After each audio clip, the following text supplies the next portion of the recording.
바리케이트를 쳐야 합니다. 언론 양심의 역사를 이어갈 언론의 바리케이트를 칠 때다. YTN 해직 기자 노정면의 뉴스바. 청취자 여러분 안녕하십니까? 어서 오십시오. 1월 13일 뉴스바 문이 열렸습니다. 오늘 뉴스바가 마련한 뉴스 메뉴들 살펴보겠습니다. 역사 교과서 문제를 놓고 정부와 여당이 입장 조율에 나섭니다. 교육부가 밝힌 편수 조직의 부활 방안이 논의될 전망입니다. 교과서 편수, 즉 편집과 수정에 적극 개입하겠다는 박근혜 정부의 노림수를 짚어봅니다. 역사학자인 상명대 주진호 교수 인터뷰할 예정입니다. 같은 시기 비슷한 움직임이 또 있습니다. 방송통신심의위원회가 심의 규정에 민주적 기본질서라는 심의 기준을 추가했습니다. 자의적 심의, 정치 공안 심의가 더 강화될 것이라는 우려가 큽니다. 참여연대 정민영 변호사와 이 문제에 대해 얘기 나눠보겠습니다. 박근혜 대통령이 통일은 대박이라고 말한 이후 일부 언론이 북한 보도 비중을 급격히 늘리고 있습니다. TV조선과 채널A가 대표적입니다. TV조선의 경우 김정은이 누구에게 암살을 당할 것 같냐는 등의 몰상식하고 경솔한 내용을 방송하기도 했습니다. 뉴스의 재구성에서 들려드리겠습니다. 오늘 특종의 진수 시간에는 특종이냐 대형 오보냐 논란에 직면해 있는 이명박 전 대통령의 상금 세탁 의혹 기사를 다루겠습니다. 잠시 후에 뵙겠습니다. 안녕하세요. 기류의 신부 문정현 신부입니다. 강정 평화성당 협동조합에서 맛 좋은 감귤을 판매하고 있습니다. 이 감귤의 수익금은 강정 마을의 평화를 위해서 쓰여집니다. 강정 감귤로 강정의 평화를 꼭 이루어주세요. 1월 중순부터는 한라봉 주문을 받습니다. 주문 문의는 010-6286-2131.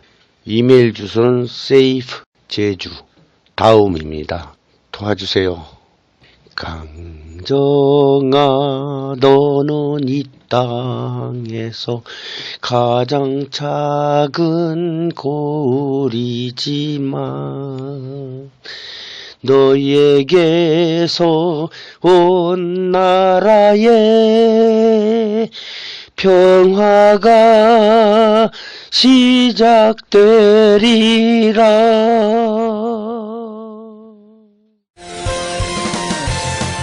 학교폭력 예방 앱 스마트 보디가드. 스마트폰 왕따 문자 등 사이버 학교폭력이 6배 이상 늘었습니다. 학교폭력은 언제나 욕설, 모욕, 협박과 같은 폭력 문자를 동반합니다. 그런 학교폭력 문자만을 감지하여 부모님께 알려드립니다. 미리 알면 예방할 수 있습니다. 구글 플레이에서 학교폭력 예방 전문 어플 스마트 보디가드를 설치하세요. 지금 설치하고 먼저 무료 이용해보세요.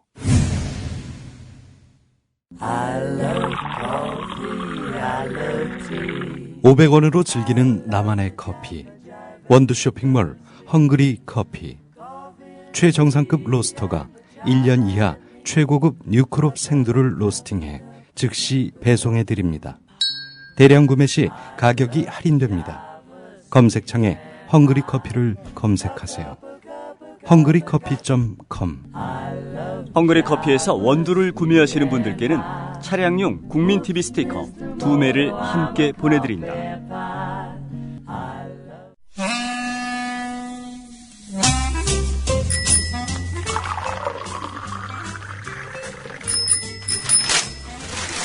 아침 신문 귀로 읽으세요. 김영민의 조간 브리핑. 네, 오늘 아침 신문들은 어떤 뉴스에 주목하고 있는지 김영민 PD와 함께 알아보겠습니다. 안녕하세요. 네, 안녕하십니까. 어떤 기사부터 볼까요? 서울 서초구청 가족관계 등록부 담당자가 서초구청장실로부터 전화를 받았습니다. 네. 최동욱 전 검찰총장의 혼외 아들로 의심받는 최모 군의 개인 정보를 그 직후에 조회를 했고요.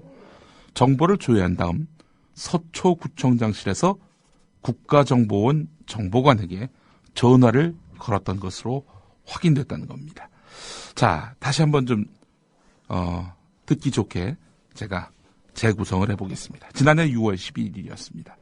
채모군의 가족관계 등록부가 조회되기 바로 직전에 서초구청장실에 딸린 응접실에서 누군가가 가족관계등록부 업무 담당자인 김모 서초구청 OK 민원센터 팀장의 휴대전화로 전화를 겁니다. 자, 이 김모 팀장은 이 전화를 받았고요. 잠시 후에 채모군의 가족관계등록부를 줘야 합니다. 자, 이어서 구청장 응접실에 그 같은 전화로 이 국정원 정보관 송모 씨에게 전화가 갔습니다. 자, 이에 따라서 검찰은 서초구청장 응접실에 있던 누군가가 김모 팀장에게 전화로 채모군의 인적사항을 불러주면서 가족관계등록부를 확인하도록 한 다음 그 자리에서 이 정보를 국정원 정보관인 송모 씨에게 알려줬을 가능성이 있다고 보고 수사하고 있습니다. 네. 자, 국정원 송모 씨, 구청장과 자주 어울렸던 인물이라고 하고요. 또 교육청에다가 채모군의 학생부도 알아보려 했다는 그런 내용의 보도가 나온 바 있습니다. 자, 그렇다면은 이 뭔가 좀 얼추 그림이 그려지지 않습니까? 그렇다면은 지금 이 검찰 수사팀 더 깊이 수사할 수 있도록 보강을 해준다든지, 당연히 이 수사팀을 유지시키는 것은 너무나 당연한 것이고요. 아울러 이 수사팀을 좀 더 보강해서 단서를 잡았으니까요. 더 깊이 들어갈 수 있도록 해야 되는데 수사팀이 전면 교체됐다고 합니다.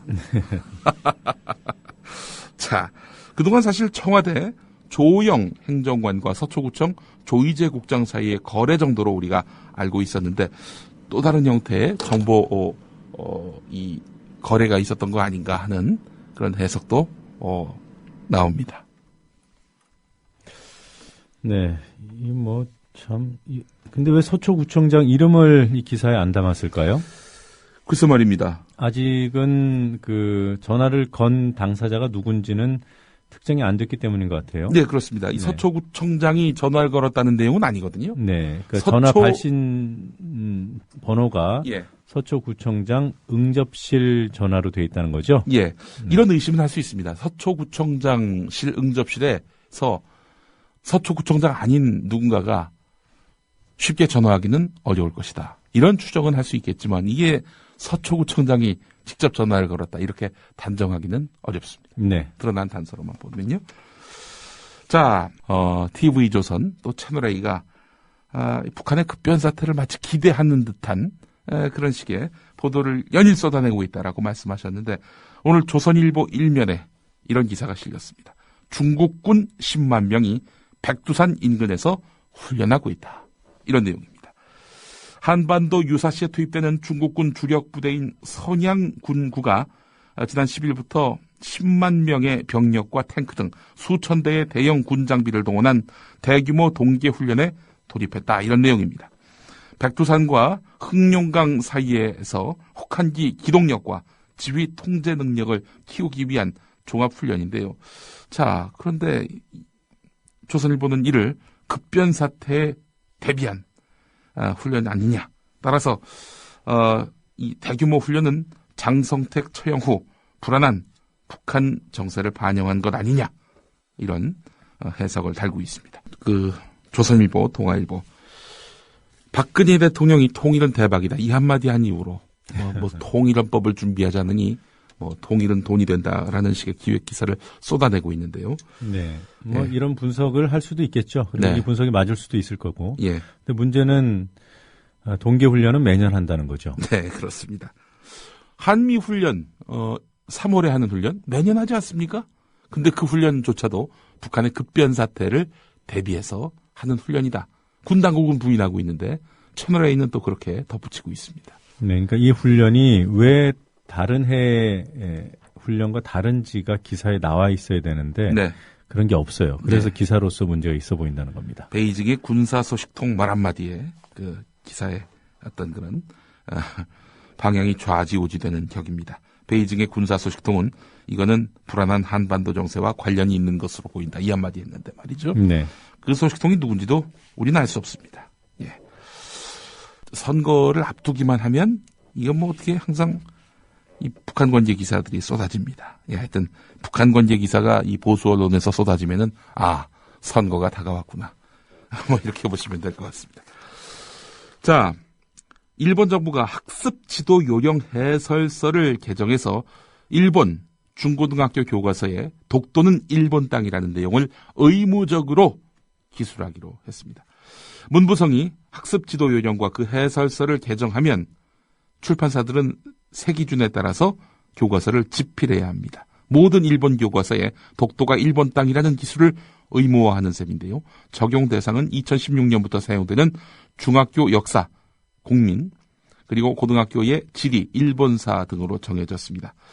해설서는 상위 기준인 학습지도 요령과는 다르게 의무사항은 아니지만 교과서 집필 뒤에 문부성의 검정을 받아야 하는 출판사들이 이걸 무시한다는 것은 사실상 불가능하다는 것이죠. 자, 이 기사가 왜 한겨레 일면에 실렸느냐? 최근 한국의 교육부가 편집과 수정을 담당하는 조직을 부활시키겠다는 이런 조치를 밝히지 않았습니까? 한국과 일본 양국 모두 교과서에 대한 국가의 통제가 강화되고 있다는 것입니다. 네, 방향은 달라 보여요. 일본은 뭐 독도는 일본 땅을이라고 쓰도록 네. 일본 입장에서 보면 일본 국익에 우선하는 네. 네, 그런 방향으로 교과서를 틀어진다 이렇게 네. 이해가 됩니다만 지금 한국 정부가 두둔하고 있는 교과서가 뭡니까? 일제 강점기 일본의 침략 부분 친일 인사들에 대한 왜곡 내용을 기술한 교학사 교과서를 두둔하고 있지 않습니까? 네. 그럼 앞으로 뭐 하겠다는 거예요? 네. 방향이 달라 보여요. 방향이 같지 않습니까? 일본의 이익을 추구한다는 그렇죠. 점에서. 한국일보 일면 기사를 보겠습니다. 한국일보가 진보와 보수를 모두 포함해서 역사교육학회, 한국고대사학회, 근현대사학회, 그리고 한국역사연구회, 한국현대사학회 이렇게 5개 학회 임원을 맡고 있는 학자들을 대상으로 긴급 설문조사를 했습니다. 여권을 중심으로 거론되고 있는 국정교과서로 돌아가자 이런 움직임에 대해서 역사교육학자들이 어떤 생각을 갖고 있는지 이제 물어본 건데요. 자, 응답자 33명 가운데 1명을 뺀 32명, 그러니까 97%가 국정체제 전환에 반대했다고 합니다. 북한을 비롯한 극소수 국가에서만 사용하고 있는 국정교과서는 군사 정권에서나 하던 제도로 다양한 역사 해석을 가로막고 우리나라 국격에도 맞지 않는다라는 것이 이들 학자의 견해였다는 겁니다. 국정교과서로 가는 게 아니다. 교육부는 또 이렇게 밝히고 있습니다. 자, 그렇다면 교육부가 하려 하는 편수 전담 조직을 부활하겠다는 방침에 대해서는 어떤 생각을 갖고 있느냐. 79%, 26명이 정부의 개입이 과도해져서 부작용이 더 클 것이다. 이렇게 입을 모았다고 합니다. 한 80%가 반대하고 있는 것입니다. 자, 교과서 이념 논쟁을 거치는 동안 교학사 교과서를 제외한 나머지 7개 종류의 교과서가 오히려 좌편향이라는 주장이 보수 진영에 나왔는데요. 이 역시 전문가들의 시각과는 동떨어진 것으로 드러났습니다. 교학사를 뺀 나머지 교과서들이 좌편향이다. 이런 주장에 대해서 88%, 29명이 좌편향이라고 볼 수 없다. 이렇게 못 박았다고 합니다. 자, 주목되는 것은요. 한국현대사학회입니다. 여기는 이제 역사 왜곡 논란을 일으킨 교학사 교과서 집필자인 이명희 공주대 역사교육과 교수가 회장으로 있는 곳인데 이 한국현대사학회의 한 이사조차 이 정권에 따라서 역사 서술이 바뀔 수 있다라면서 국정교과서를 반대했다고 합니다. 말하자면 역사학회, 역사교육학회 절대 다수가 국정교과서를 반대하고 또 이런 좌편향 시비에 대해서도 빈축을 나타내고 있는 것으로 이렇게 판단이 됩니다. 잠시 후 황준호 월드 리뷰 시간에 상세하게 소개해드릴 내용인데 정부가 올해 분담할 주한미군 방위비 분담금 총액이 9,200억으로 확정됐습니다. 5.8% 증가하는 셈인데 작년보다 505억 정도 규모가 늘었다고 합니다. 자, 근데 문제는 뭐가 있냐면요. 방위비 분담금은 1991년 첫 협정 이후 23년 동안 9배가량 늘어났다는 겁니다. 자, 그동안 이 돈이 쓰일만 해서 이렇게 책정이 됐고 또 다 썼다면은, 그래서 아주 유효하게 썼다면은 누가 뭐라 하겠습니까? 지금 그동안 쓰지 못해서 남은 돈이 7,380억이라고 합니다. 이런 상황에서 인상 요인도 없이 또다시 총액을 늘려버린 것이죠. 야당은 미국에 백기를 들었다라면서 강하게 비판하고 있습니다. 경향신문 일면에 관련 기사가 있습니다. 네. 자, 오늘 특종의 진수 시간에 소개하실 내용이기도 한데요. 주간 한국이 이 인터넷판에 이명박 전 대통령이 재임 시절 해외에서 받은 상금을 농협을 통해 돈 세탁했다는 그런 요지의 기사가 실렸습니다. 자, 이 주간 한국은 이 기사를 올렸다가 내렸어요. 오늘 다시 올릴지 그 여부를 결정하겠다라고 밝혔다고 하는데 한국일보 보니까 말이죠. 사고가 실렸습니다. 회사의 공고라는 의미의 사고지요. 한국일보 이면을 보면은 한국일보는 현재 주간 한국과 아무런 관련이 없습니다. 주간 한국은 1964년 한국일보 자매지로 창건됐지만 횡령 및 배임 혐의로 구속 수감 중인 장제구 전 한국일보 회장 측에 의해서 2011년부터 한국일보와는 업무 지시나 취재 공유, 주식 지분 관계 등이 전혀 없는 완전 별개 매체로 분리돼 발행돼 왔습니다. 따라서 이번 기사 삭제 소동과는 한국일보가 아무런 관련성이 없음을 밝힙니다. 이렇게 오늘 사고를 통해 실었습니다. 네. 자, 이 한국일보의 과거의 자매지는 서울경제신문이고요. 또 일간스포츠가 있는데 지금 일간스포츠 같은 경우는 중앙일보하고 자매지가 됐고요. 서울경제신문은 지금 장제구 회장 소유입니다. 그렇기 때문에 현재 한국일보와는 무관합니다. 네.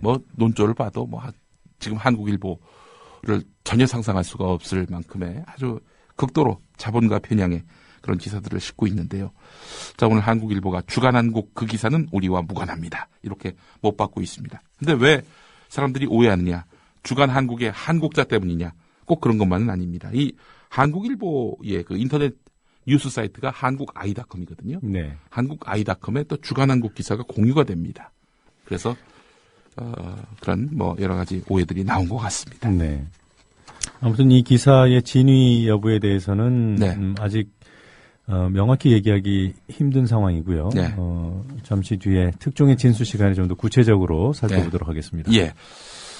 자, 경향신문의 이 국토교통부가 최근 국회 철도산업발전 소위에 제출한 철도산업 발전 방안 추진에 대한 필요성과 평가 문건을 보면은 국토부는 이번 수서발 KTX 자회사 설립에 기대 효과를 나열하면서 코레일의 노사 관계에서 얻을 수 있는 효과를 두 차례 언급했습니다.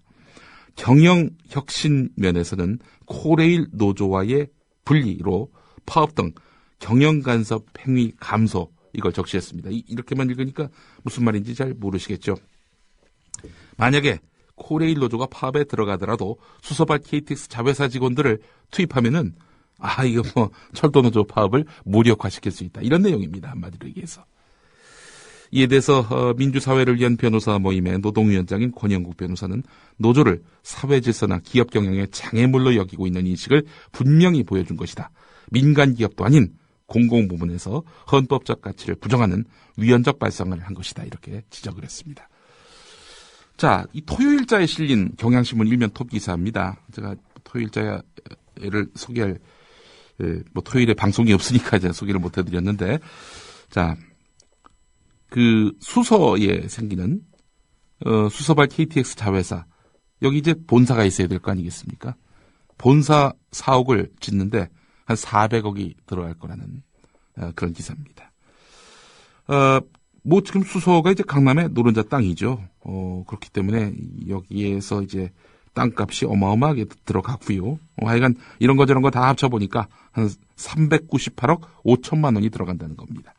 수서역 주변이 너무 비용이 많이 들어가서 어려울 경우에는 경기도 화성, 동탄이나 평택, 지제동 여기도 지금 검토하고 있다고 하는데요. 자, 하여간 여기도 한 200억 가까운 또는 넘는 돈이 들어갈 것으로 추정이 됩니다. 자, 그렇다면 사실 수서발 KTX 자회사를 만들지 않고 그냥 코레일이 수서발 KTX를 운영한다면은 본사가 있잖아요, 지금. 네. 추가로 400억 드릴 이유가 전혀 없는 겁니다. 그리고 사옥 짓지 않겠다고 했어요. 짓지 않다고 그래요. 짓지 네, 않다고 거짓말한 그랬었죠. 겁니다. 예. 자, 오늘 그 경향신문 5면을 보면은 이 의료 민영화 우려와 관련한 아주 심층적인 기사가 있는데요. 지금 그 영리병원 주도로 의료 관광이 활성화되어 있는 태국을 이제 본받겠다라는 우리 정부 아닙니까? 자, 그런데 정말 태국이 본받을 만한 그런 모델이 될 수 있을지, 또 태국의 여건과 우리의 여건이 맞아떨어지는지 살펴볼 필요가 있다라는 기사입니다. 태국을 바람직한 미래상으로 삼기에는 초래할 부작용이 깊고도 넓다, 이런 얘기입니다. 그 민간병원 규제를 이렇게 완화했더니 3년 뒤에 주요 수술비가 최고 25% 올랐다는 겁니다. 이렇게 수술비가 25%나 오르는 거에 대해서 우리 국민이 동의할까요? 그리고 태국의 경우 인건비가 낮습니다. 그렇기 때문에 이 경쟁력이 유지될 수밖에 없는 거죠. 게다가 의료진 영리병원, 의료진이 영리병원에 편중되다 보니 아무래도 그 영리병원이 도시에 더 많지 않겠습니까? 도농 간의 의료질의 격차도 매우 심각해진다라는 그런 우려의 기사가 오늘 5면에 실렸고요. 영리화 논란에서 복지부가 말하지 않는 세 가지를 또 꼽았는데요. 취약 지역을 위한 원격 의료를 도입해서 활성화시키겠다. 이게 바로 정부의 규제 완화 대책 아니겠습니까? 자, 그런데 원격 의료라고 한 게 말입니다. 진료 정도는 가능하겠죠. 근데 응급, 분만 이것도 좀 원격 의료를 할 수 있는 겁니까? 불가능한 거죠. 이 점에 대해서 복지부는 잘 말하지 않고 있다. 경향신문은 이렇게 짚고 있습니다. 자, 여성 연예인 이모 씨를 구속했던 검사가 과거 이모 씨를 수술한 성형외과 원장에게 치료비를 이 이모 씨에게 돌려주라. 공짜 재수술을 하도록 하라. 이렇게 압력을 행사한 의혹으로 지금 대검찰청 감찰을 받고 있다고 합니다. 이 검사는 원장에게 직접 돈을 송금 받아가지고 이 연예인 이모 씨에게 전달하는 역할도 했다고 합니다. 검사는 연예인 이모 씨 사정이 딱해서 그랬다. 이렇게 얘기하고 있는데요. 예. 현직 검사가 외부에서 사건 관계자를 만나서 해결사 노릇을 한 것 자체가 문제라는 그런 법조계 관계자의 지적이 있습니다. 오늘 국민일보 단독 보도였습니다. 1면에 관련 기사가 있고요. 동아일보 2면에 제가 이 부분을 보고 정말 실소를 금치 못했습니다. 이 염수정 서울 교구 대주교 이분이 이제 우리나라에서 세 번째 추기경으로 임명되지 않았습니까? 500만 신자를 가진 한국 가톨릭의 높아진 위상과 교황 선출권이 있는 만 80세 미만의 추기경이 단 한 명도 없다는 점에서 상당히 고무적인 결정이다. 이런 평가는 뭐 모든 언론이 다 하고 있습니다만은 제가 실소를 금치 못한 부분은 바로 이 부분입니다. 염수정 추기경은 지난해 전북 지역 일부 신부들의 정권 퇴진 촉구 미사로 촉발된 가톨릭 내부의 정치 참여 논란에 대해서 정치에 대한 직접적인 참여는 신부의 몫이 아니다라는 말로 선을 그었다. 교계에서는 교황청이 염수정 추기경을 지명한 것은 한국 가톨릭 교회의 안정과 염수정 추기경의 행보에 대한 묵시적인 지지를 보낸 것으로 평가하고 있다. 이렇게 평가하고 있습니다. 그러니까 말하자면은 보수적 식견을 갖고 있는 염수정 추기경에 대한 교황청의 지지 의사가 반영된 결정이다. 어떻게 지들 마음대로 이렇게 해석을 해? 그리고 그 염수정 대주교의 그 당시 발언을 그렇게 해석하지 않더라고요. 그 사제들께서는. 그렇죠. 사회 참여에 대해서 권장하는 듯한 그런 발언도 분명히 있었습니다. 듯한이 아니라 그렇게 하셨어요. 예. 네. 자, 지금 교황이 어떤 입장을 갖고 있느냐라고 생각한다면은 이런 추론은 거의 불가능합니다. 작년 11월 26일에 첫 교황 권고에서 나온 말입니다. 나는 자기 안위를 지키느라 속으로 병든 교회보다는 길거리에 나가 있어 멍들고 상처받고 더러운 교회를 택하겠습니다. 안에서 그냥 폼 잡고 있지 말고 나가서 고통받고 있는 이웃들과 함께 어울리면서 그들에게 힘이 되는 교회를 만들라. 이게 바로 프란치스코 교황의 중지 아니겠습니까? 근데 염수정 추기경의 그 보수적 발언들, 그렇게 인식되는 보수적 발언들에 대해서 교황청이 암묵적 지지를 보냈다. 이런 참 재미있는 기사 하나 있습니다. 세계일보 일면 기사인데요. 자, 지난 11년 동안에 로또 복권 1등 당첨자를 전수조사해 봤더니 3,394명이 돈벼락을 맞았고 당첨금 소송은 12건 뿐이었다. 이렇게 보도하고 있습니다. 이 로또 당첨되면 곧 불행해진다. 이런 속설이 있지 않았습니까? 자, 그런데 불행의 단면이라 할 수 있는 당첨금 소송은 12건 뿐이었다. 뭐 이런 평가입니다. 이게 일면 머리 기사네요. 예. 자, 그리고 내년 지방선거, 이게 사실 투표율 비상이라는 그런 동아일보 6면 기사도 하나 더 소개를 해드립니다. 6월 4일에 지방선거가 있지 않습니까?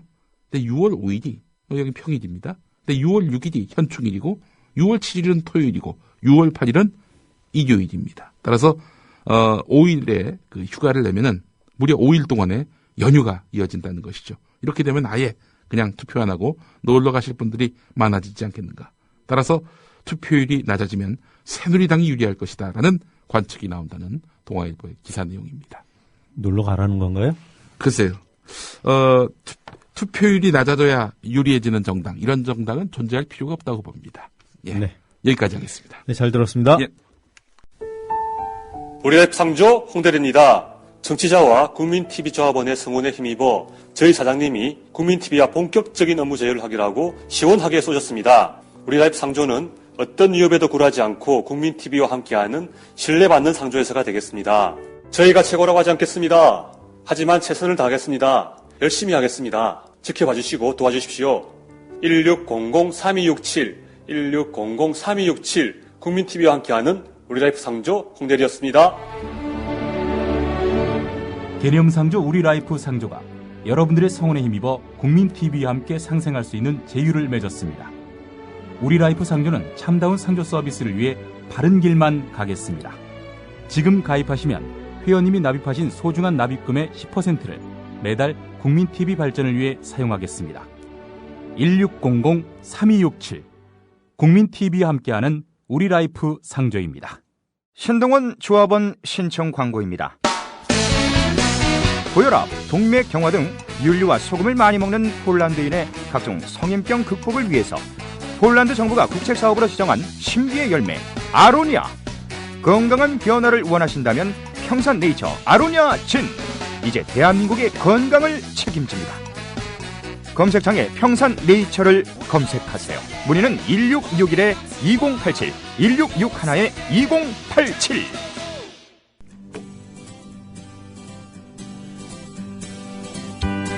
막간 퀴즈입니다. 두렵고 떨리는 마음으로 하느님과 교황님의 뜻에 순명해 교구장직을 받아들였습니다. 방금 들으신 목소리의 주인공을 포함해 한국 가톨릭 교회 추기경이 됐거나 될 분으로 아닌 한 사람을 골라주세요. 1번 김수환, 2번 정진석, 3번 박홍, 4번 염수정. 답을 아시는 분은 정답과 함께 연락 가능한 이메일을 적어주세요. 세 분을 선정해 기념 음반을 보내드립니다.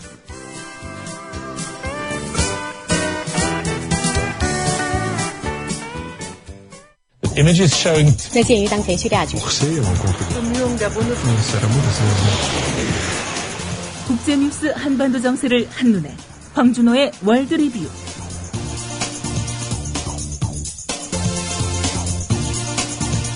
네, 지구촌과 한반도 정세에 관한 뉴스 알아보는 시간입니다. 황준호 기자 나와 계십니다. 안녕하세요. 안녕하십니까. 네, 오늘은 그 주한미군 방위비 분담 협상 타결 소식부터 알아보도록 하죠. 협상 목표를 달성 못했다고 해요? 정부와 여당은 작년보다 분담금 액수를 줄이거나 작년 수준으로 동결하겠다고 공언했었는데 결국 실패했습니다.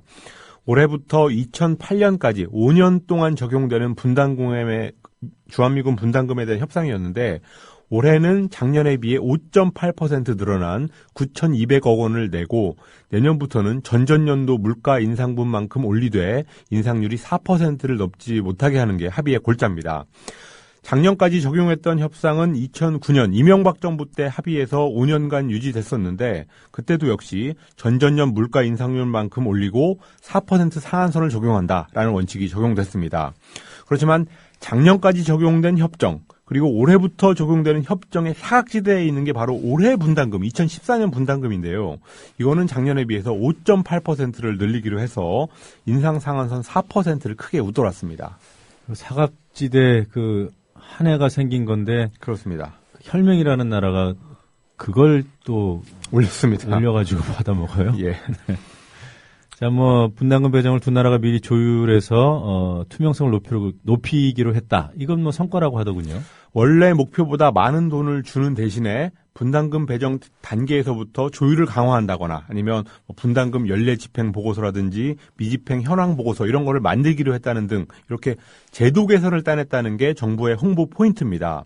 그렇지만 주권국가라면 당연히 했어야 되는 거를 이제 와서 하기로 한 걸 가지고 홍보하는 거는 좀 창피한 일이고요. 또 돈을 더 많이 주기로 한 부분을 상쇄했다고, 이런 제도 개선이 상쇄했다고 보기도 어렵습니다. 그리고 결정적으로 미군한테 준 돈 중에서 안 쓰고 쌓아놓은 돈, 이게 엄청나게 많은데 이걸 어떻게 할 건지를 합의하지 못했고, 혹은 쌓아놓은 돈부터 분담금으로 쓰자 이런 식의 합의를 못한 게 이번 협정의 결정적인 문제입니다. 미집행 금액이 얼마나 됩니까? 작년 3월을 기준으로 해서 1조 3,500억 원 정도가 되니까 지금은 아마 1조 4천억 원 정도가 넘을 것 같습니다.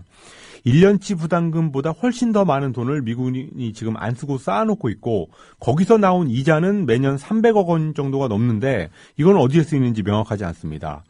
민주당의 심재권 의원은 그 이자로 미국 연방정부의 빚을 갚고 있다고 주장했는데 그런 주장을 뒷받침하는 보도는 지난 몇 년 동안 계속 나오고 있습니다. 네.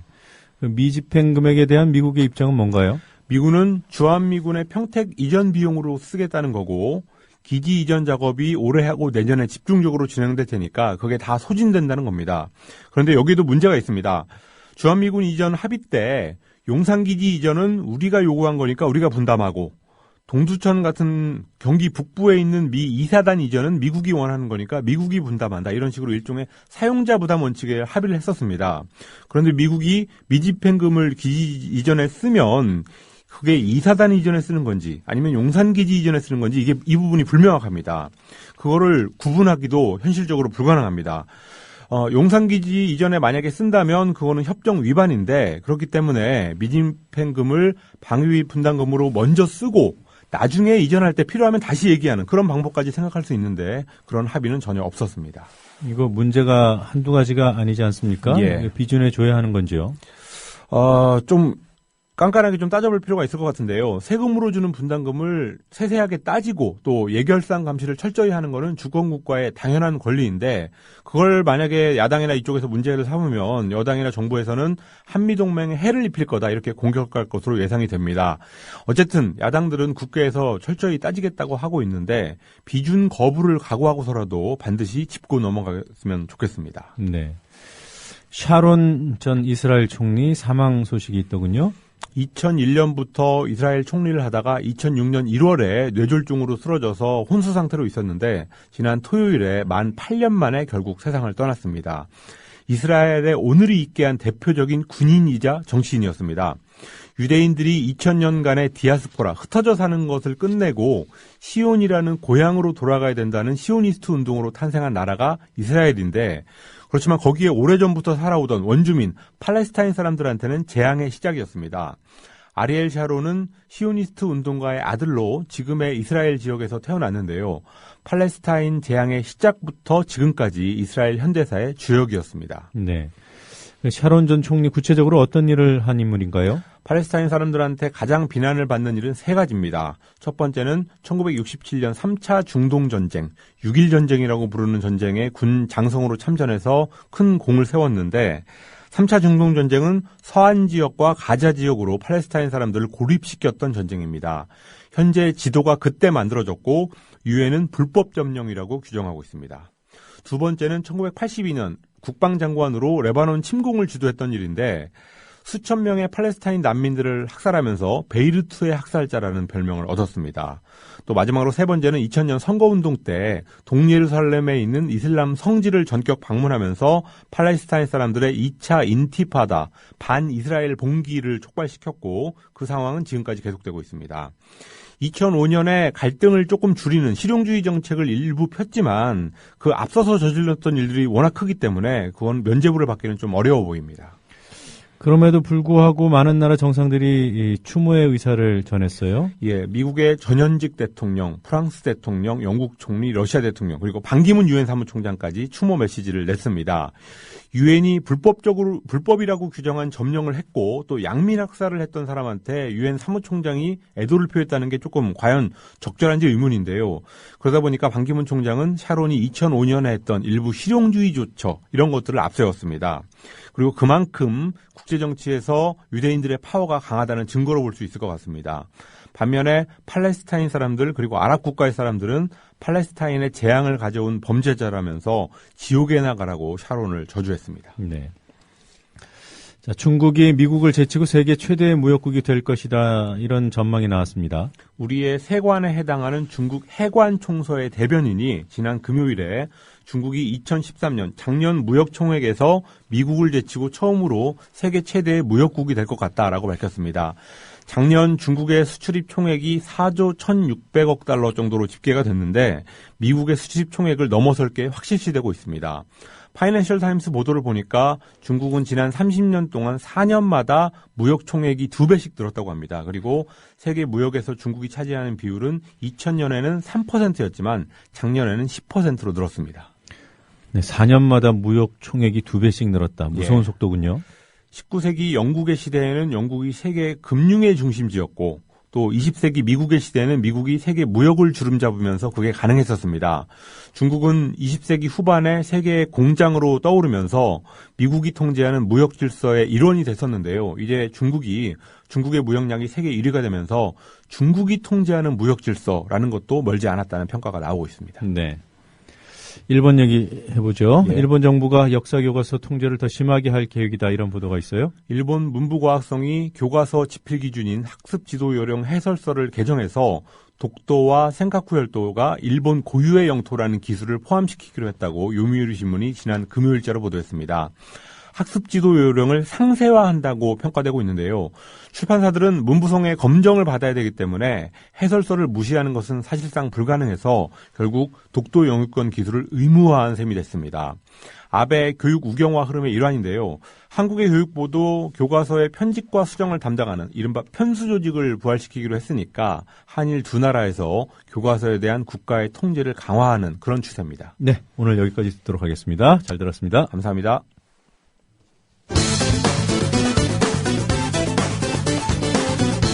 요즘 조선 동아의 종편을 보시면 당장 내일 북한 정권이 무너질 것처럼 느껴집니다. 들어보시지요. 대한민국 국민 여러분 안녕하십니까. 주한미군이 화학대대와 무장정찰기에 이어서 최신 기계화 부대까지 경기 북부 휴전선 인근에 대거 배치하고 있습니다.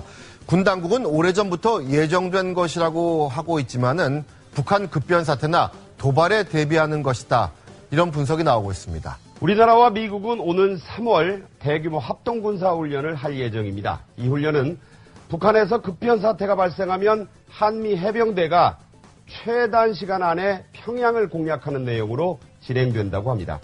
심지어 북한 지도자 김정은이 누구에게 암살당할 것으로 보나 이런 인터뷰도 있었습니다. 누구에 의해서 가능성이 있다고 보십니까? 만약에 이제 그 북한에 급변 사태가 일어난다면은 현 상태에서는 저희 그 군사 쿠데타에 의한 급변 사태는 매우 희박합니다.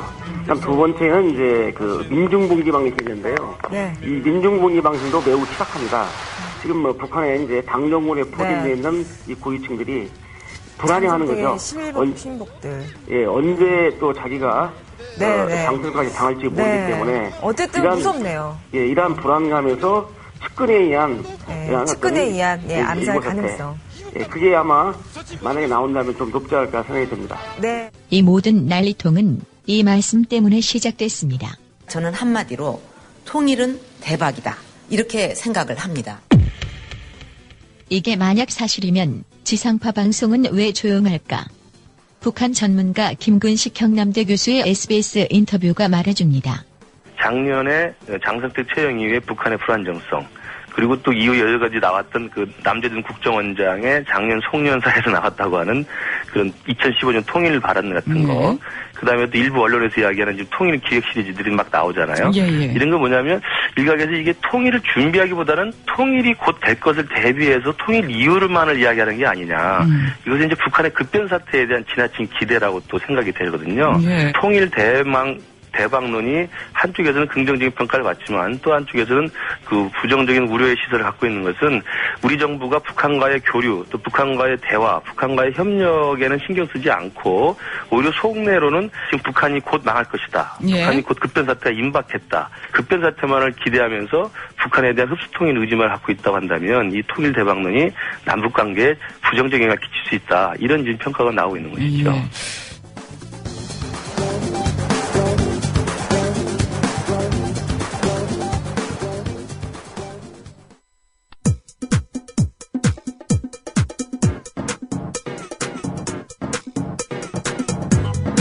노정면의 뉴스바, 이제는 이슈 탐험입니다. 역사는 국가가 공인하는 한 가지 교과서로 가르치는 것이 옳지 않은가? 며칠 전 여당 대표가 한 말입니다. 갑자기 나온 말은 아니고요. 지난해 11월 국무총리는 이런 말을 했습니다. 국정교과서 공론화가 필요하다. 교육부는 김영삼 정부 때 없어졌던 편수조직을 두겠다고 합니다. 정부의 전폭적인 지원에도 불구하고 교학사 교과서가 철저히 외면당하자 정부가 아예 교과서를 직접 만들겠다고 나서는 형국입니다. 한국사 교과서 지필진 협의회 회장인 주진호 상명대 교수님 나와 계십니다. 주진호 교수님 안녕하세요. 네, 안녕하십니까. 우선 교육부가 두겠다고 하는 편수조직, 어떤 일을 하는 조직인지요?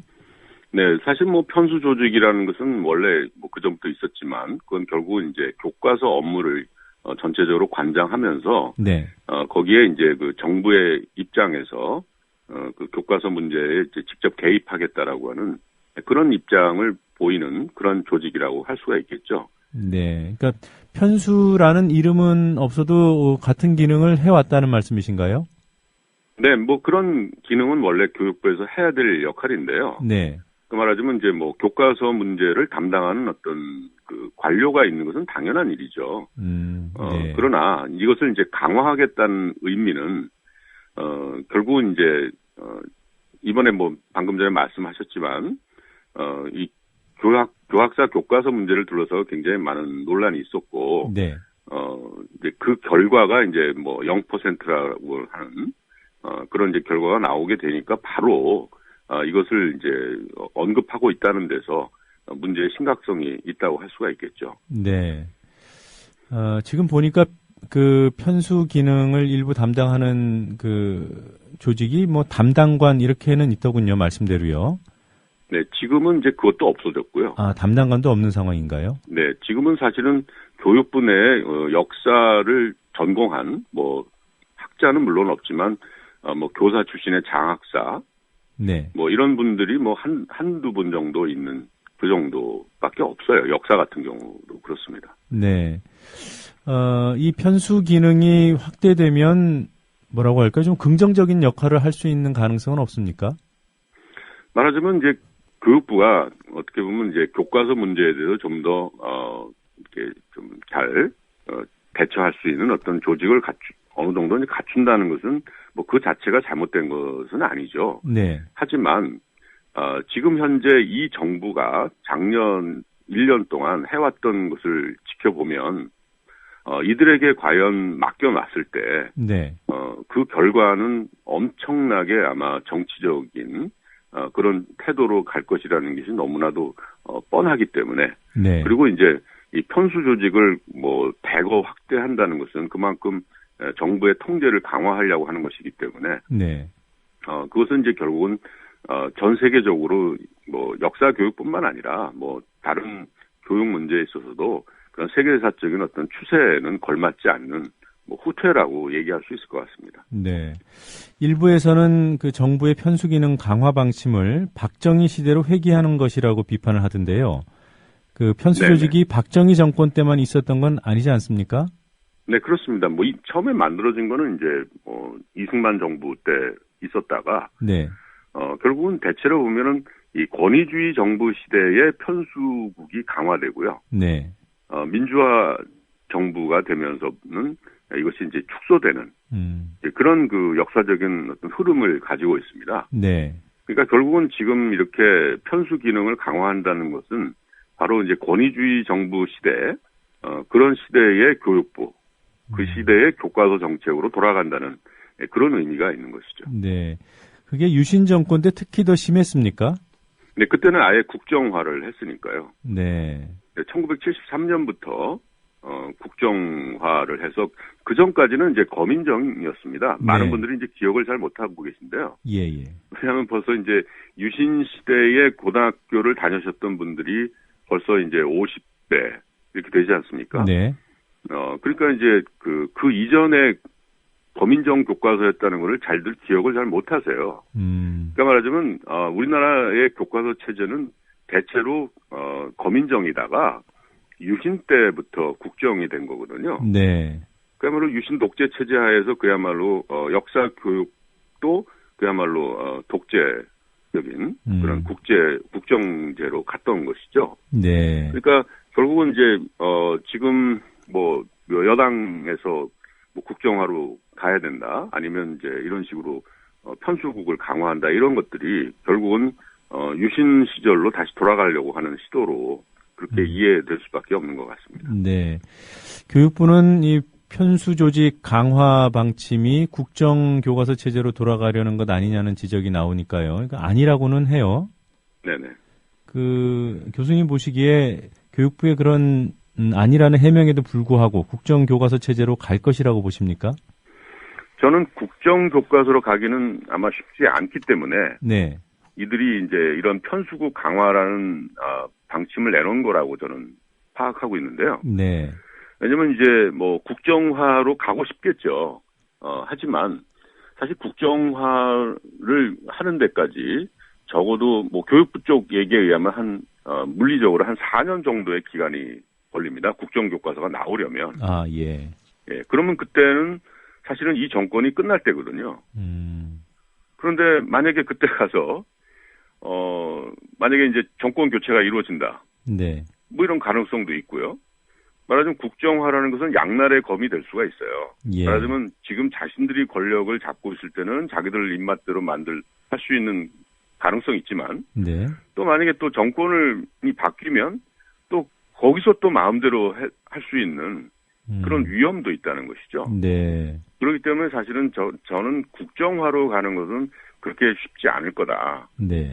그리고 내 국민적인 정서도 이거는 어떻게 지금 뭐 최근에 어떤 의원이 새누리당 의원이 뭐 방송에 나와서 뭐 북한도 국정화하고 있으니까 우리도 그렇게 해야 된다는 말을 해서 굉장히 화제가 되지 않았습니까? 네, 선진국이라고 했죠. 네네. 그렇게 얘기하면서 말하자면 이제 그런 그 얘기에서도 우리가 알 수 있듯이 어떻게 보면은 이제 그 현재 자신들의 입맛대로 이 교과서가 진행되지 않는 것에 대해서는 굉장히 불만이 컸지만 네. 그렇다고 해서 국정화로 간다는 것은 현실적으로 대단히 어렵습니다. 네. 그러니까 사실은 이제 편수 기능을 강화하면 결국은 국정이 아니면서도 거민정이라는 제도적인 것은 그대로 놔두면서도 실질적으로 정부의 입김을 강화할 수 있는 제도라고 생각해서 이쪽으로 지금 이야기를 좀 바꿔서 주장하고 있는 게 아닌가 그렇게 생각이 듭니다. 네.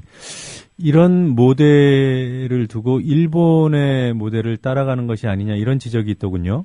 네네네. 지금 현재 이번에 사실은 여러 가지가 사실은 일본과 저희가 상당히 흡사한데요. 예. 말하자면 소위 해서 교학사 교과서를 만든 사람들, 이 사람들이 결국은 일본에서도 그 후소시아 교과서를 만든 사람들이랑 뭐 정신사적으로 또는 역사의식이 대단히 유사합니다. 네. 뭐 기존의 역사 교과서, 역사학계가 중심이 돼서 만든 역사 교과서를 이제 자학사관이라고 비난을 한다든가. 네. 근데 그런 책을 결국은 검정을 통과시켜준 게 일본 정부의 검정 제도거든요. 네. 근데 바로 일본 같은 경우는 검정조사관이라는 게 있어서요. 네. 말하자면 정부의 하나의 관료가 교과서를 쓰고 또 검증하는 과정에 굉장히 깊숙이 개입하고 있습니다. 네.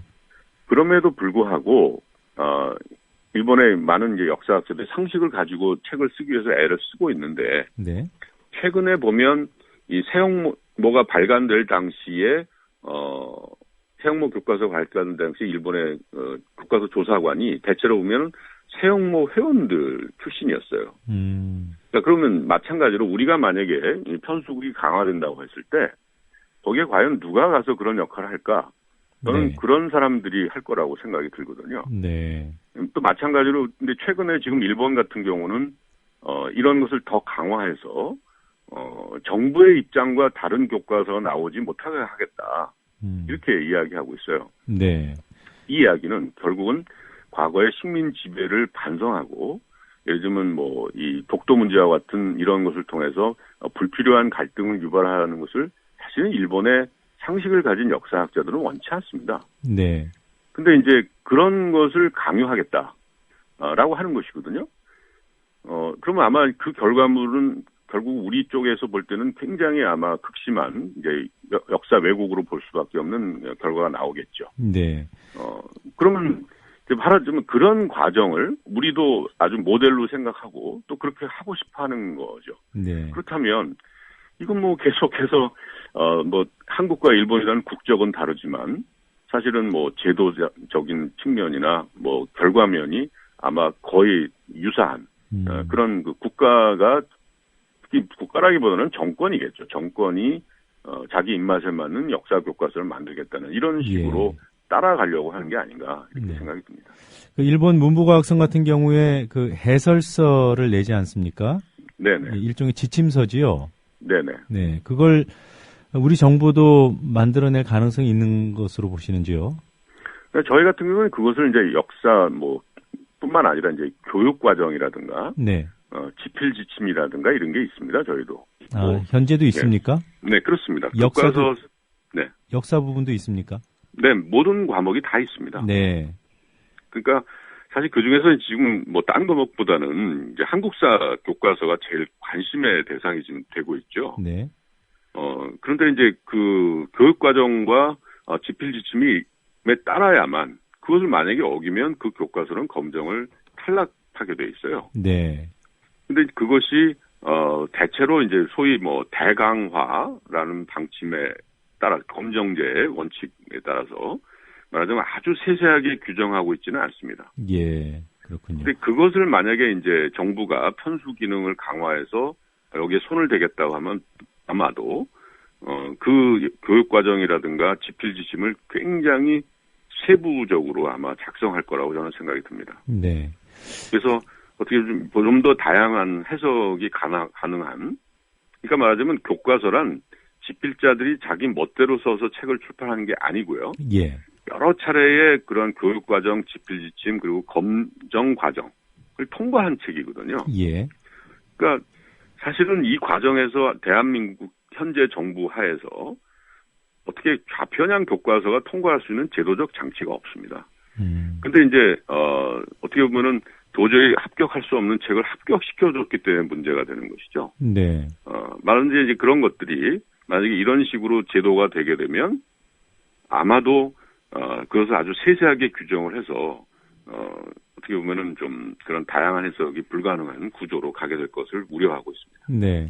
지금 뭐 국정교과서 얘기까지 나오니까 검정 체제가 뭐라고 할까요? 상대적으로 상당히 좋은 제도인 것처럼 인식이 될 수 있을 것 같은데 검정 제도 이외에도요. 인정, 뭐 자유 발행 이런 제도를 채택하는 나라들이 있죠. 네, 그렇습니다. 사실 뭐 선진국들일수록 말하면 교과서에 대해서 어떤 자율성을 주고 네. 결국 이제 교육 현장에서 그것을 판단하면 되는 거죠. 사실 이번에 같은 경우도 뭐 무슨 뭐 외부적인 압력이니 뭐 하면서 교학사 교과서가 채택되지 않은 것에 대해서 자꾸만 책임 전가를 외부에다가 자꾸만 하려고 하는데 예. 사실 가장 큰 문제는 그 교과서가 교육자적인 양심에 의해서 또는 학부모의 생각에 의해서 이런 교과서를 우리 아이들에게 배우게 해서는 안 되겠다라고 하는 네. 그런 공감대가 형성돼서 이게 선택되지 않은 거죠. 네. 그게 핵심입니다. 지금 말하자면 네. 사실은 검인정이라는 것도 또 하나의 이제 국가의 그 개입이기 때문에 예. 결코 바람직한 건 아니지만 그래도 이제 국정보다는 나은 그런 제도고 또 앞으로 우리가 좀 더 제대로 된 사회가 되어 간다면 이제 자유발행제 이런 쪽으로 우리가 가는 것이 맞다고 생각합니다. 네. 그럼 상식적으로 생각을 해보면 교수님 말씀을 들어보면은 교학서 교과서 같은 이런 논란을 겪었으면 자유 발행 쪽으로 가자라는 의견이 나와야 네네. 조금 더 상식적인 대안 제시가 아니겠는가라는 생각이 들긴 하는데요. 지금 여론조사 결과를 보면 오히려 국정교과서 쪽으로 가자는 쪽이 좀 더 높은 것으로 나타나고 있습니다. 이건 어떻게 네네. 봐야 됩니까? 그러니까 제가 생각할 때는 말하자면 그 역사 교과서를 둘러싼 논란이 하도 많이 벌어지고 네. 그리고 또 이제 특히 보수 언론이라든가 를 통해서 마치 지금 다른 역사 교과서들이 굉장히 좌편향된 교과서처럼 이렇게 공세가 그동안에 많았기 때문에 예. 많은 분들이 이렇게 생각하시기에 그냥 이렇게 복잡하게 하지 말고 하나로 하면은 시끄럽지 않을 거 아니냐. 네. 이런 생각들을 많이 하시는 것 같아요. 그런데 사실은 우리나라의 그 8종 교과서 중에서 7종의 교과서가 좌편향이라는 말은 그건 상식적으로도 있을 수 없는 말이고요. 네. 사실 지금 현재 이번에 그 채택 과정에 들어간 교과서들은 정부가 검정을 통과한 책에다가 뭐 수정 보완 요구에 수정 명령까지 해서 그렇게 네. 만든 책이거든요. 예. 그럼 그 책에 대해서는 교육부가 책임을 져야죠. 네. 왜 그 교과서가 마치 아직도 편향된 것처럼 얘기를 하는지. 예. 그러니까 역사학계와 역사 교육계에게 맡겨놓으면요. 아무 문제가 없습니다. 네. 그런데 자꾸만 그것을 무시하고 그걸 어긋나면서 그렇게 자꾸만 가니까 이게 문제가 되는 거지. 말하자면 원래 문제의 본질과 제대로 된 해결 방안을 찾지 않고 그냥 손쉽게 이쪽 저쪽 다 시끄러우니 그냥 하나로 가자 하는데 네. 이 정부를 어떻게 믿고 그 정부에게 교과서를 하나만 써서 모든 학생이 배울 수 있도록 하라고 하는 말이냐. 작년에 했던 것을 보면 예. 이거는 저는 정부라고 할 수 없는 아주 편향된 그런 태도로 일관했기 때문에 예. 저는 아마 끊임없는 논란의 대상이 될 거라고 봅니다. 이렇게 되면. 네. 네, 오늘 이런 시각에 길게 인터뷰 응해 주셔서 고맙습니다. 네네. 예, 감사합니다. 네, 지금까지 교학사를 제외한 7종 한국사 교과서의 집필진 협의회 회장을 맡고 계신 상명대 주진호 교수였습니다. 국민TV 뉴스가 창간했습니다. 빠르고 정확한 뉴스. 국민TV 뉴스의 텍스트 버전을 여러분 앞에 내놓습니다. 국민TV 라디오의 각종 콘텐츠를 이제는 읽으실 수 있습니다. 뉴스.국민.tv 국민TV 뉴스에서 세상의 모든 뉴스와 만나세요.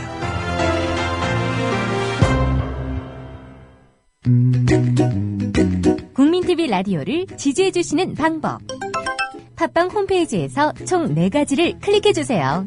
다운로드하기, 별점 주기, 구독하기, 댓글 달기. 기억하셨죠? 다운로드하기, 별점 주기, 구독하기, 댓글 달기. 더 좋은 방송을 위한 최고의 응원. 다운로드하기, 별점 주기, 구독하기, 댓글 달기.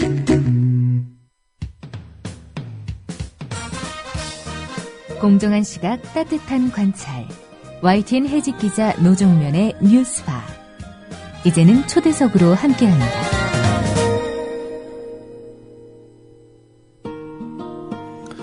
정치심의, 공안심의기구라는 비판을 받아온 방송통신심의위원회가 심의 규정을 바꿨습니다. 민주적 기본 질서라는 심의 기준을 추가했습니다. 방송계의 국가보안법이라는 지적과 자의적인 방송심의가 더 늘어날 것이라는 우려가 나오고 있습니다. 참여연대 정민영 변호사 전화 연결해서 이 문제 살펴보도록 하겠습니다. 정민영 변호사님 안녕하세요. 예, 안녕하세요. 방통심의위원회가 개정한 심의 규정 언제부터 효력이 생기는 거죠?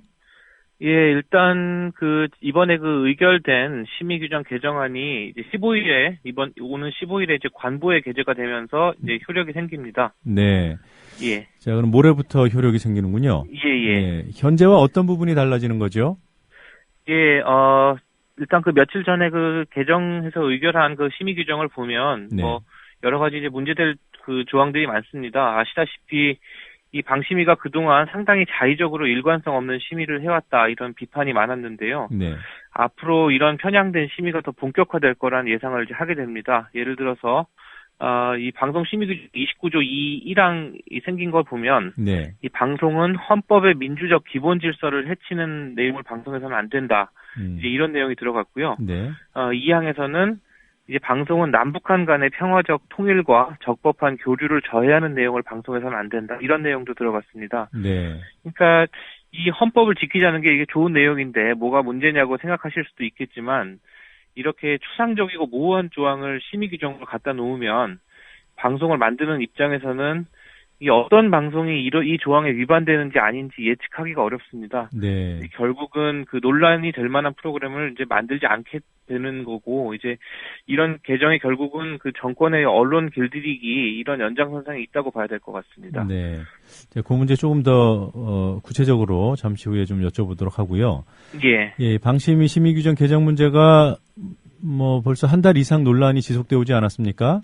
예, 그렇습니다. 예, 입안 예고가 이루어진 이후의 상황을 간단히 정리해 주시겠습니까? 예. 일단 말씀드린 내용뿐만 아니라 이제 처음에 입안 예고된 내용에는 민족의 존엄성 조항이 있었습니다. 네. 이 조항이 이제 방송심의규정 25조 2에 들어가 있었는데 이 내용을 보면 방송은 민족의 존엄성과 긍지를 손상하거나 일반적으로 인식된 역사적 사실 또는 위인을 객관적 근거 없이 왜곡하거나 조롱, 희화화에 폄훼하는 행위를 해서는 안 된다. 이런 내용이 들어가 있었습니다. 예. 그러니까 이 내용은 어떤 역사적 사실이나 인물에 대한 주류적인 평가, 이거를 반박하는 내용으로 방송을 내보내기가 이제 상당히 어려워지는 것이죠. 네. 결국은 이제 주류적인 해석에 이제 도전하지 말라. 이제 이런 것이나 다름없습니다. 이게 크게 논란이 이제 예전에 되었고요. 아까 말씀드렸던 헌법의 민주적 기본 질서, 이 부분도 계속 좀 비판을 많이 받았습니다. 네. 민족의 존엄성 같은 경우에는 100년 전쟁 다큐멘터리 때문에 나온 조항인가요? 예, 그렇습니다. 민족의 존엄성 조항이 이제 들어오게 된 연유를 좀 보면 작년 초에 민족문제연구소가 만든 다큐멘터리 100년 전쟁이라는 게 있었습니다. 네.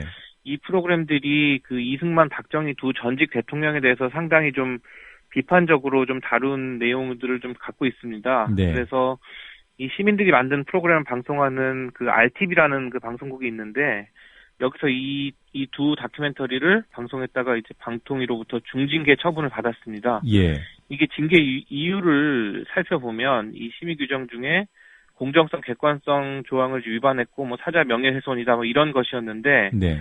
구체적으로 보면 이승만, 박정희 대통령에 대한 긍정적인 평가도 많은데 이 프로그램에서는 부정적인 평가 일색이고 두 전직 대통령을 조롱했다 이제 이런 이유였습니다. 네. 근데 이 민족의 존엄성 조항이 이제 들어오면 결국은 이 이승만, 박정희 두 전직 대통령에 대한 어떤 비판적인 프로그램이 예를 들면 일반적으로 인식된 역사적 인물을 이제 조롱하고 폄훼하는 거다. 이제 이런 식으로 해서 아마 징계가 가능했을 텐데 아마 이제 민족의 존엄성 조항을 이제 새로 넣으려고 했던 것도 이제 그런 의도가 있었던 것이 아닌가 이렇게 이제 판단이 됩니다. 네. 아무튼 민족의 존엄성 규정은 넣는데 실패했군요, 이번에.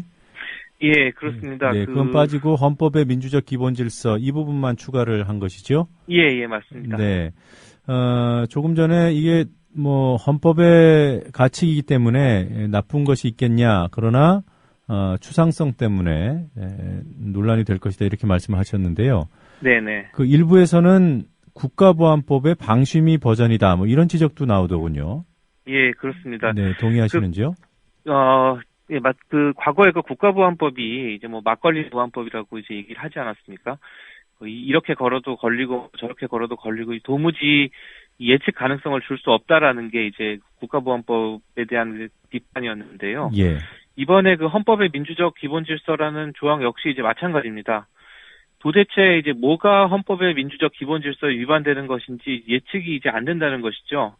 예를 들어서 보면 그 통합진보당에 대해서 그 최근에 정부가 정당해산 심판 청구를 하지 않았습니까? 예. 그런데 만약 어떤 프로그램이 이 정부가 이렇게 정당해산 심판 제도를 이제 남용한 건 문제다 이런 비판하는 내용을 이제 방송에 내보낸다고 하면 그 프로그램도 민주적 기본 질서 조항 위반으로 징계를 받을 가능성이 상당히 높습니다. 그러니까 뭐 통합진보당은 우리 민주주의를 위협하는 세력인데 그 세력을 옹호하는 방송을 내보냈으니까 이 프로그램도 민주적 기본 질서에 반하는 프로그램이다. 이제 이런 논리가 이제 가능해지는 것이죠. 네. 그래서 어쨌든 이 민주적 기본 질서 조항이 상당히 추상적이어서 최소한의 이제 예측 가능성을 주지 못한다는 점. 그런 점에서는 국가보안법하고 상당히 그 유사한 면이 있습니다. 예. 그 뭐 방심위에 공안검사 출신들이 포진해 있어서 그런 거예요?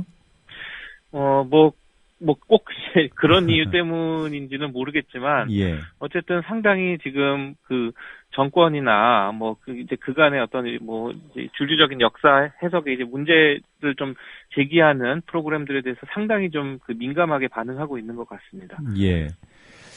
그 추상적인 잣대, 자의적인 심의를 유발하지 않겠습니까? 지적해 주신 대로. 그런 것으로 공정성 기준이 있었는데요. 이 공정성 기준은 그대로 존치된 상태에서 민주적 기본 질서가 추가된 것이죠. 예, 그렇습니다. 일단 그동안 굉장히 논란됐던 조항 중에 하나가 이제 공정성 조항이 있습니다. 네. 이게 자세히 보면 방송심의규정 9조 2항에 있는데 사회적 쟁점이나 이해관계가 첨예하게 대립된 사안을 다룰 때에는 공정성과 균형성을 유지해야 되고 관련 당사자의 의견을 균형 있게 반영해야 된다. 이런 내용입니다. 네. 근데 그렇다 보니까 이 내용이 상당히 좀 악의적으로 적용되는 경우가 많습니다. 예를 들어서 최근에 JTBC의 손석희 뉴스9이 통합진보당 해산 심판 청구 소식을 전하면서 뉴스가 이제 통합진보당 입장을 더 많이 다뤘다. 이제 이런 이유로 이제 중징계를 했고요. CBS의 김현정의 뉴스쇼 역시 마찬가지였습니다. 지금 박창진 신부님 인터뷰가 이제 공정하게 들어가지 못했다면서 이제 일단 전체 회의에 징계 회부가 돼 있습니다. 네. 이제 그러니까 이제 그런데 어떤 다른 종편 프로그램들이 상당히 일방적으로 어떤 주장만을 이제 대변하는 쪽의 사안에 대해서는 방심위에서 이제 문제 없음 이제 이런 식으로 이제 넘어가는 경우가 많아서 상당히 자의적으로 적용될 만한 조항이라는 비판이 이제 많았는데요. 일단은 이 조항은 개정되지 않고 그대로 유지되었습니다. 네. 외국에도 우리와 같은 심의 제도가 있습니까? 심의 제도가 이제 외국에도 이제 있기는 합니다. 그런데 우리처럼 지금 방송통신심의위원회의 법적 근거가 상당히 좀 불분명한데 기본적으로 이 행정청이라고 이제 보거든요. 방송통신심의위원회의 처분. 왜냐면은 여기서 징계를 받으면 그게 향후 방송사의 제어가라든지 이런 것들에도 좀 영향을 미치고 법적 이익에 분명히 변동이 옵니다. 예.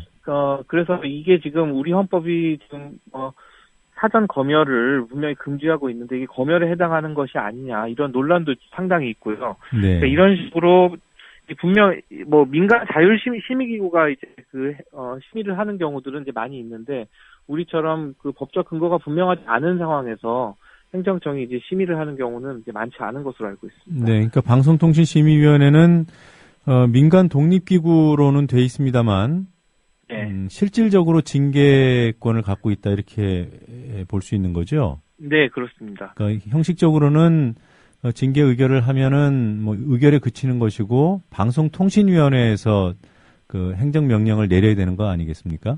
예, 그렇습니다. 실제로 지금 방송통신심의위원회가 징계 의결을 하면 그 징계를 그대로 받아서 방송통신위원회가 이제 방송사에 이제 징계를 하는 방식 이런 식으로 이루어지고 있습니다. 네, 형식적으로는 그렇게 분리되어 있지만 사실상 방심위에서 의결해서 올린 징계안을 그대로 행정명령으로 발하는 그런 현실이죠.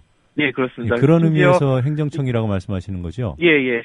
심지어 예를 들면 방송사가 이 배제 처분에 대해서 뭔가 재심을 이제 청구를 하는 경우가 이제 가끔 있습니다. 네. 이제 그런 경우에도 그대로 방송통신심의위원회가 그걸 다시 판단을 해서 보통은 그러니까 자기들이 판단한 거를 다시 뒤집을 수가 이제 없는 거니까. 네.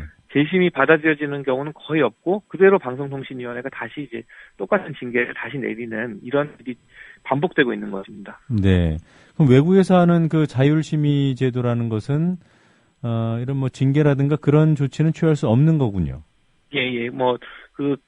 워낙 이제 그 나라에 따라서 좀 상황이 다르기는 한데요. 네. 어쨌든 외국 같은 경우에 그 심의가 꼭 필요하다면 민간 자율기구가 맡아서 이제 하는 방식, 이제 이런 것들이 좀, 선진국을 중심으로는 많이 이제 있는 것으로 알고 있습니다. 네. 또 그동안 논란이 됐던 그 심의 그 기준 중에 하나가 재판 중인 사건 여부 아닙니까? 예, 그렇습니다. 이 부분에 대해서도 이번에 개정할 때 좀 축소되거나 폐지돼야 된다는 의견이 있었던 것으로 합니다만 어떻게 됐습니까? 예, 지금 그 말씀하신 것처럼 방송심의 규정 11조에 네. 재판이 계속 중인 사건이라는 조항이 있습니다. 이제 이 내용이 뭐냐면, 방송은 재판이 계속 중인 사건을 다룰 때에는 재판의 결과에 영향을 줄 수 있는 내용을 방송해서는 안 된다. 뭐 이제 이런 내용이 이제 들어가 있습니다. 예. 이제 거꾸로 보면 그 방송이 다루는 많은 그 이슈들이라는 게 재판이 진행 중일 수밖에 없습니다. 워낙 사회적 논란이 뜨거우면 그건 재판 사법부로 이제 가는 경우가 많으니까요. 예.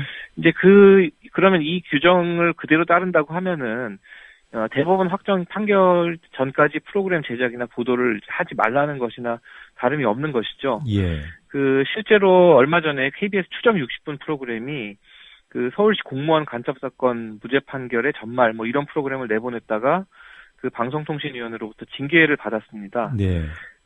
이게 결국은 이 여당 쪽 심의위원들 얘기는 미리 여론 재판을 해서 상급심 재판 결과에 영향을 미칠 소지가 상당히 크다. 이제 이런 징계 사유를 이제 들고 왔던 것인데요. 이 조항이 이제 계속 된다면 방송사 쪽에서도 어떤 민감한 사안을 다룰 때 이 11조 재판이 계속 중인 사건 심의 규정을 들어서 프로그램 제작을 막을 수도 있고 상당히 표현의 자유를 억압하는 규정이라는 비판을 많이 했었고요. 그런데 안타깝게도 이번에는 이 조항이 빠지진 않았습니다. 네. 그러니까 이런 규정들 사실 지금 말씀해 주신 대로 그냥 방송이 이루어진 다음에 사후적으로 징계하는 그런 의미만 있는 것이 아니라 방송사 내부에서 스스로 검열하고 또 방송사 경영진이 제작진을 통제하는 그런 수단으로 악용될 수 있다는 점에서 이게 보통 문제는 아니군요. 네, 그렇습니다. 네. 자, 오늘 인터뷰 여기까지 하도록 하겠습니다. 오늘 인터뷰에 응해 주셔서 고맙습니다. 예, 감사합니다. 네, 지금까지 참여연대 정민영 변호사였습니다. 권력에 종속되거나 사장을 권력이 내려보내는 언론은 절대로 민주화될 수 없고 중요한 게 광고 아닙니까? 경영 때문에. 네. 대자본의 눈치를 보면은 결국 우리가 여러 가지 사례에서 보듯이 독립이 어려운데 네. 이 국민 TV가 미디어 협동조합을 만들어서 네. 정말 십시일반으로 네. 권력이나 대자본에 의존하지 않으면 앞으로 대한 언론이 아니라 어느 날에는 주류 언론으로 발전하지 않을까 이렇게 기대합니다. 동아일보 해직 언론인의 모임인 동아자유언론투쟁위원회 김종철 위원장의 말입니다. 미디어 협동조합은 동아투이 선배들의 못다 이룬 꿈을 실현하겠습니다. 조합원이 돼서 힘을 실어주십시오. 포털 사이트에서 미디어 협동조합 국민TV를 입력하시고 홈페이지에 들어오셔서 조합원으로 가입해 주시면 됩니다.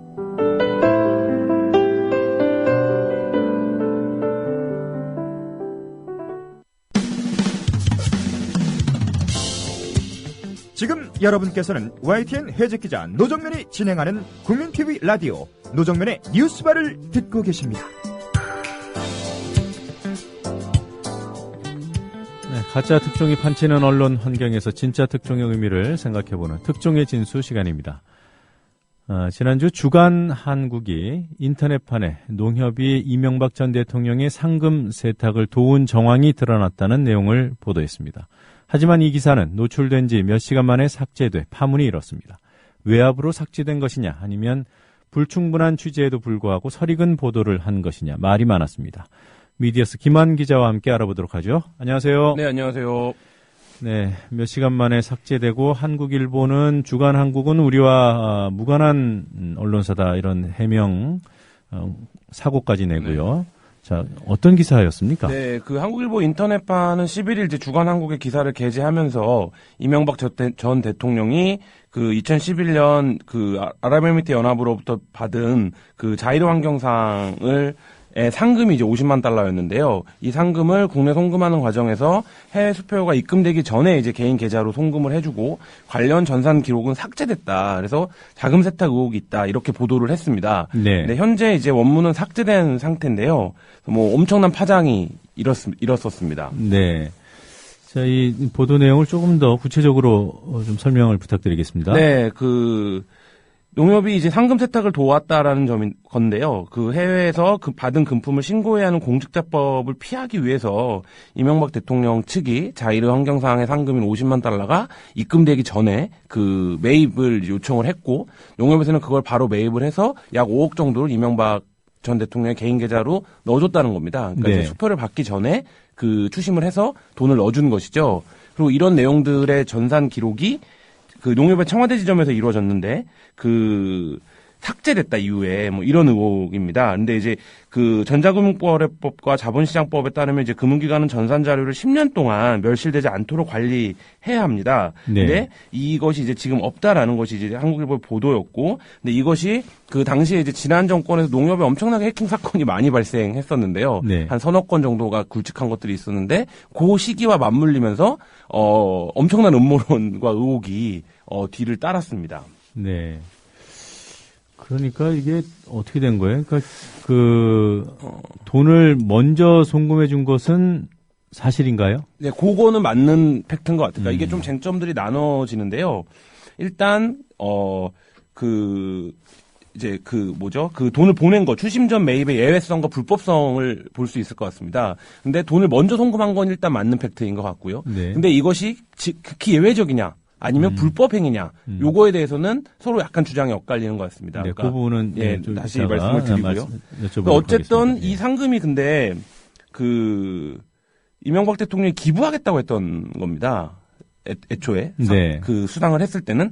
근데 이게 이명박 대통령 개인 통장으로 들어간 거는 정부 쪽 자료에서도 확인이 됩니다. 네. 그러니까 그 이후에 이명박 대통령이 이것을 다시 기부했다는 얘기 보도나 내용은 설명은 없었고요. 네. 그러니까 어쨌든 50만 불이 개인 통장으로 입금이 된 거고, 그거는 앞서 말씀드린 것처럼 그 공직자들이 해외에서 그 수입이 있을 경우에 신고해야 하는 내용을 위반한 거는 어느 정도 맞는 팩트로 이제 확인이 되거든요.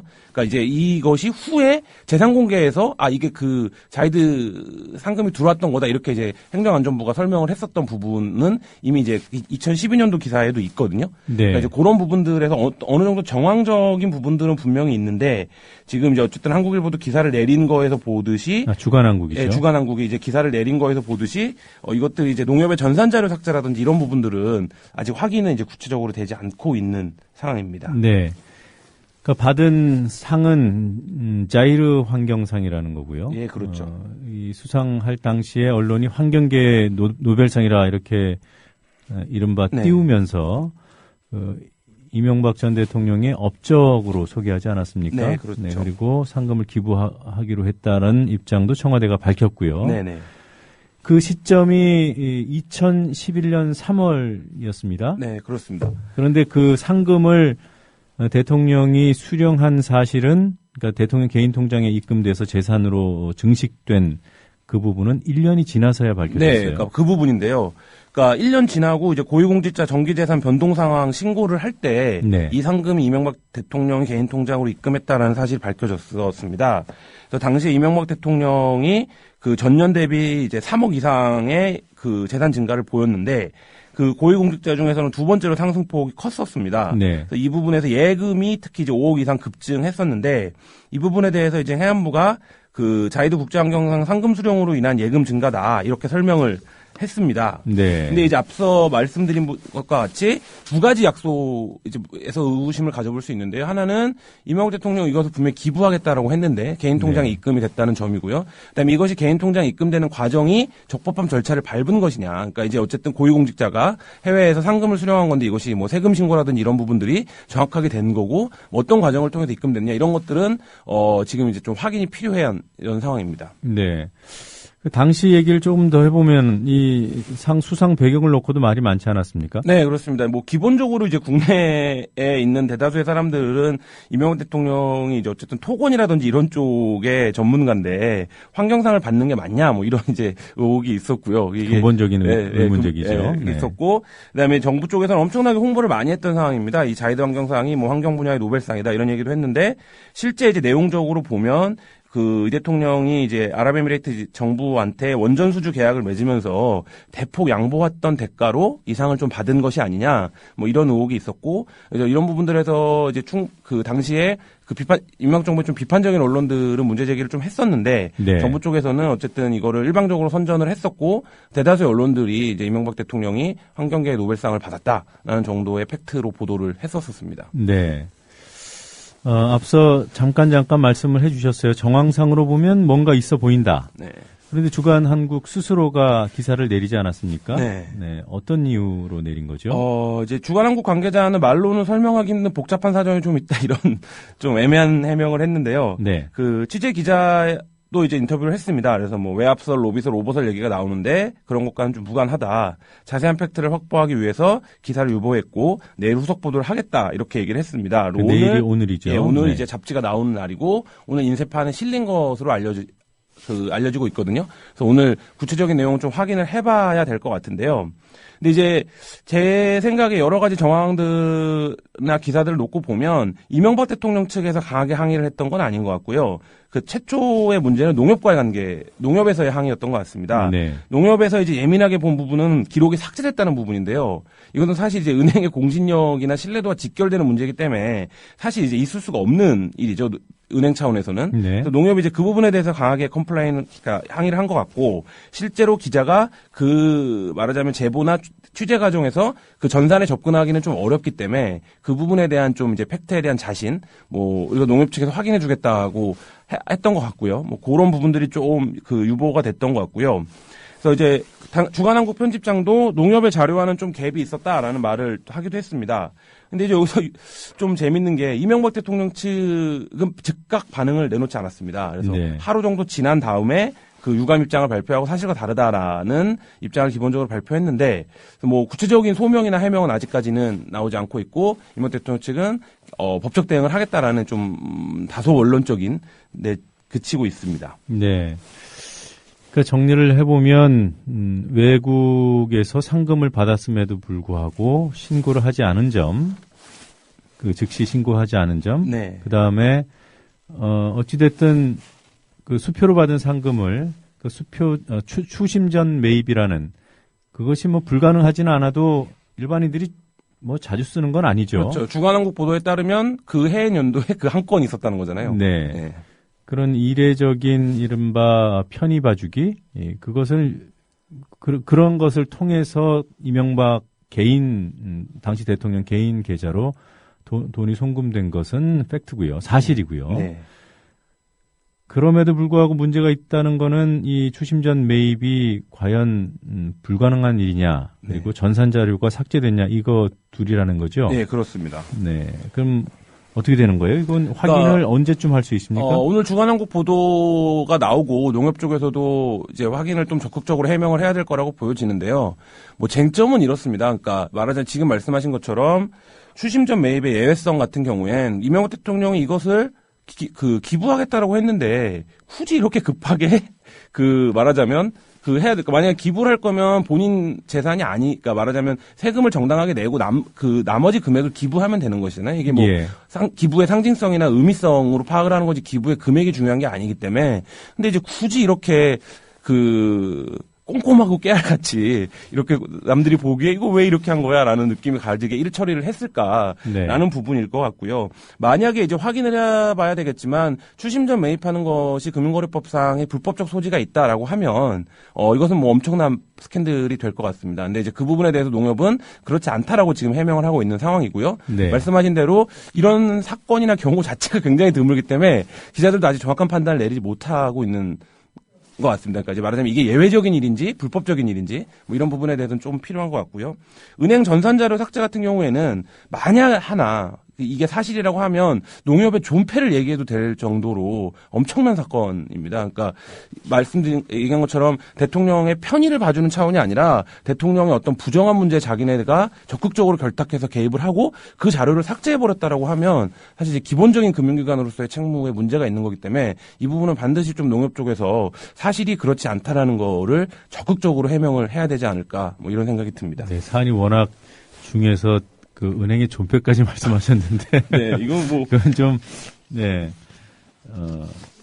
자, 그래요. 이게 추심 전 매입이 그 신용도만 있으면 대통령이 아니라도 누구나 다 해준다. 이게 그 농협에서 얘기한 네. 내용이고 또 일부 보수 언론이 이른바 이제, 반대 취재를 해서 보도한 내용 아니겠습니까? 네. 사실인가요? 그러니까 VIP들 강우에 은행에서 상당 부분 편의를 봐주는 것은 뭐 공공연하게 알려져 있는 사실이고요. 근데 이제 그런 부분에서 오히려 이 부분에서 짚어야 될 것은 농협이 그 14년 이상 청와대와 이제 그 주거래 은행으로 거래를 해왔는데 예, 농협 청와대 지점이 어쨌든 기존의 상식이나 관례를 뛰어넘는 편의를 청와대에 제공해왔던 것이 아니냐 이런 네. 부분에서 좀 권력과의 관계성에서 좀 주요하게 봐야 하지 않을까 이렇게 생각이 듭니다. 예, 알겠습니다. 자, 대통령이 그것도 기부하겠다고 했던 대통령이 뭐가 급해서 그것을 현금화해서 개인 계좌에 넣었느냐. 이것이 아무래도 이 사안의 본질이 아닐까 하는 생각을 해봅니다. 자, 오늘 순서 여기서 마치도록 하겠습니다. 고맙습니다. 네, 감사합니다. 네.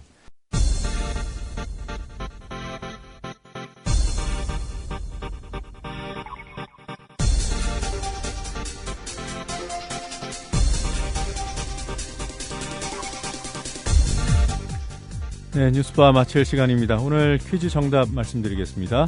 한국 가톨릭 추기경이 됐거나 될 분이 아닌 한 사람을 골라달라는 문제였죠. 정답은 3번 박홍 신부였습니다. 네, 뉴스바 내일 찾아뵙도록 하겠습니다. 7시 30분에 인사드리겠습니다. 청취해주신 여러분 고맙습니다.